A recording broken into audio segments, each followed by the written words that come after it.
One of my favorite things about this time of year is being able to get together with our family and being able to eat all of the delicious desserts that our family members have prepared. As much as I enjoy these delicious treats, I've not always enjoyed the process of making them. I often find myself becoming very impatient and skipping steps that I don't think are necessary in order to make the recipe. But through several failed cookie, cake, and brownie recipes, I've learned the importance of faithfully following the recipe in order to get the desired dessert. I've learned that when the recipe's not followed, you end up with something that's flavorless and undercooked. I'm here with my younger sister, Elizabeth Regan, teaching her how to make speedy brownies.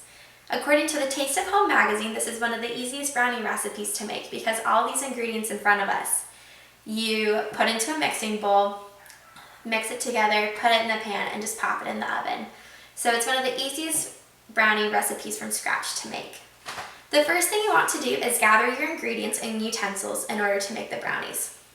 So you need measuring cups, measuring spoons, a whisk, a mixing bowl, and a pan. Then your ingredients include canola oil, no stick spray, vanilla extract, of course chocolate chips and baking cocoa, eggs, sugar, flour, and salt. It's super important that before you mix all these ingredients together that you preheat the oven.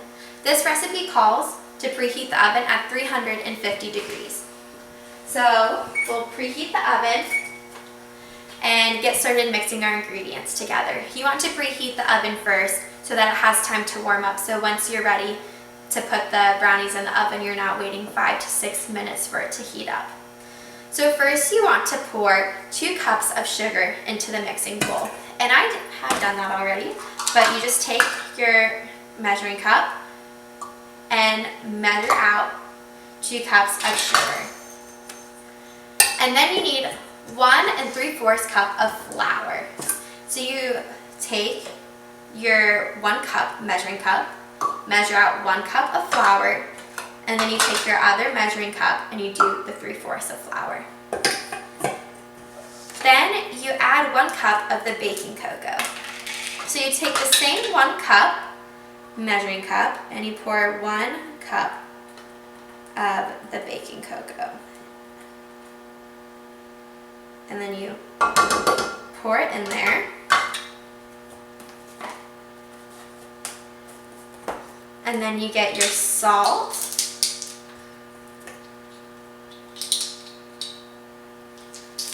And your measuring spoon, and you just need 1 teaspoon, so not a lot. So you measure that, dump it.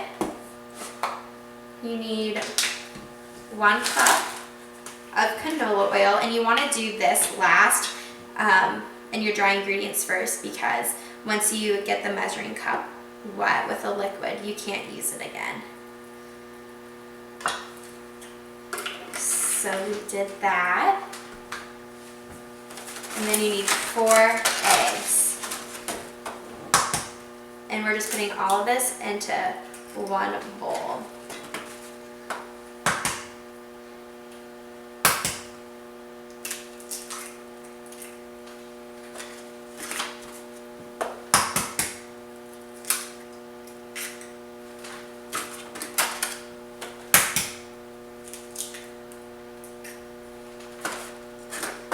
And then you just need 1 teaspoon vanilla extract. And so it's super easy. You just pour all of this into the same bowl, and you can reuse the same utensils, so it's super easy. And then what you do, the ingredients mixed together in your bowl. You spray your non-stick spray to the bottom of a pan, take a handful of chocolate chips, and you line the bottom with it. Then you pour the mixture from your bowl into your pan, spread it out evenly so it cooks at the same rate and the same temperature. And then you take another handful of chocolate chips and you spread it along the top. You make sure that your buzzer has gone off, stating that your oven is ready and that it's at 350 degrees. You put your pan in there.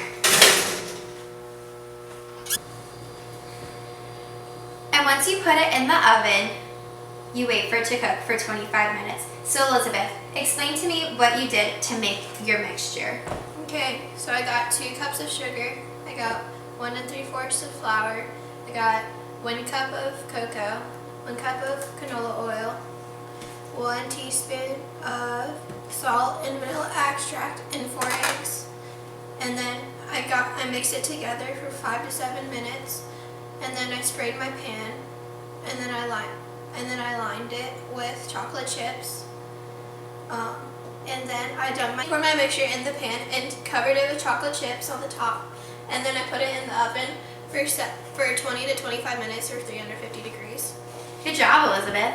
And because it does take a few minutes to prepare the ingredients and then another 25 minutes to cook the recipe, this is a finished batch of brownies, and as you can see, it looks delicious. I hope that you learned the importance of following a recipe and just how necessary it is to have all of the right ingredients. Hopefully this is a recipe that you can enjoy with your friends and family, just like Elizabeth and I enjoy it with ours.